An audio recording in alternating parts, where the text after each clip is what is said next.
ಕೊಟ್ಟಿರುವಂಥದ್ದು. ದೆಹಲಿಯಲ್ಲಿ CM Siddaramaiah emotional ಆಗಿದ್ದಾರೆ. ಎಐಸಿಸಿ ಅಧ್ಯಕ್ಷರನ್ನು ಕೂಡ ಸಿದ್ದರಾಮಯ್ಯ ಭೇಟಿಯಾಗಿದ್ದಾರೆ. ಮಲ್ಲಿಕಾರ್ಜುನ್ ಖರ್ಗೆ ಅವರನ್ನ ಭೇಟಿಯಾಗಿ ಕೃತಜ್ಞತೆಯನ್ನ ಸಲ್ಲಿಕೆ ಮಾಡಿದ್ದಾರೆ.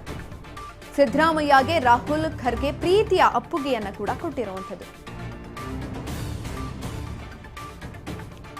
ದೆಹಲಿಯಲ್ಲಿ ಸಿಎಂ ಸಿದ್ದರಾಮಯ್ಯ ಎಮೋಷನಲ್ ಆಗಿದ್ದಾರೆ. ನಿನ್ನೆನೂ ಕೂಡ ಎಮೋಷನಲ್ ಆಗಿದ್ರು, ಕಣ್ಣೀರನ್ನ ಹಾಕಿದ್ರು. ಎಐಸಿಸಿ ಅಧ್ಯಕ್ಷರನ್ನ ದೆಹಲಿಯಲ್ಲಿ ಭೇಟಿಯಾಗಿದ್ದಾರೆ. ಅಲ್ಲೂ ಕೂಡ ಪ್ರೀತಿಯ ಅಪ್ಪುಗೆ ಕೂಡ ಸಿಕ್ಕಿದೆ ಸಿಎಂ ಸಿದ್ದರಾಮಯ್ಯನವ್ರಿಗೆ. ಮಾಜಿ ಸಿಎಂ ಇವಾಗ ಶಕ್ತಿ ರಾಮಯ್ಯನ ನಿರ್ಗಮನ ಆಗಿರುವಂಥದ್ದು. ಈ ಒಂದು ಸಂದರ್ಭದಲ್ಲಿ ದೆಹಲಿಯಲ್ಲೇ ಇದ್ದಾರೆ, ಕೃತಜ್ಞತೆಯನ್ನ ಸಲ್ಲಿಕೆ ಮಾಡಿದ್ದಾರೆ. ಹೈಕಮಾಂಡ್ ಯಾವ ನಿರ್ಧಾರವನ್ನ ತೆಗೆದುಕೊಳ್ಳುತ್ತೆ ಆ ನಿರ್ಧಾರಕ್ಕೆ ನಾನು ಬದ್ಧವಾಗಿರ್ತೀನಿ ಅಂತ ಹೇಳ್ಕೊಂಡು ಬಂದಿದ್ರು. ಅದೇ ರೀತಿಯಾಗಿ ಹೈಕಮಾಂಡ್ ಬುಲಾವ್ ಕೊಟ್ಟ ಬೆನ್ನಲ್ಲೇ ದೆಹಲಿಗೆ ಹೋಗ್ತಾರೆ. ರಾಜೀನಾಮೆಯನ್ನ ಕೊಡಬೇಕು ಅಂತ ತಕ್ಷಣ ರಾಜೀನಾಮೆಯನ್ನ ಕೊಟ್ಟಿರುವಂಥದ್ದು. ಮರು ಮಾತನ್ನೇ ಆಡಿಲ್ಲ. ಜೊತೆಯಲ್ಲಿ ಎಲ್ಲರನ್ನ ಒಗ್ಗಟ್ಟಿಗೆ ಕೂಡ ತೆಗೆದುಕೊಂಡಿದ್ದಾರೆ. ಎಲ್ಲೂ ಕೂಡ ಬಿರುಕು ಬೀಳಬಾರದು, ಒಗ್ಗಟ್ಟು ಪ್ರದರ್ಶನವನ್ನ ಮಾಡಬೇಕು ಅಂತ. ನಿನ್ನೆ ಅಫಿಷಿಯಲ್ ಪೇಜ್ ಅಲ್ಲಿ ಕುರಿತಾಗಿ ಒಗ್ಗಟ್ಟಿನ ಪ್ರದರ್ಶನವನ್ನ ಮಾಡಿದ್ದೇವೆ ಅಂತ ಕಾಂಗ್ರೆಸ್ ಕೂಡ ಹಾಕಿತ್ತು.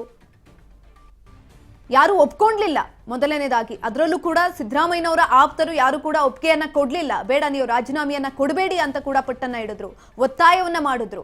ಅದ್ಯಾವುದಕ್ಕೂ ಕೂಡ ಮಣಿಲಿಲ್ಲ ಸಿದ್ದರಾಮಯ್ಯನವರು.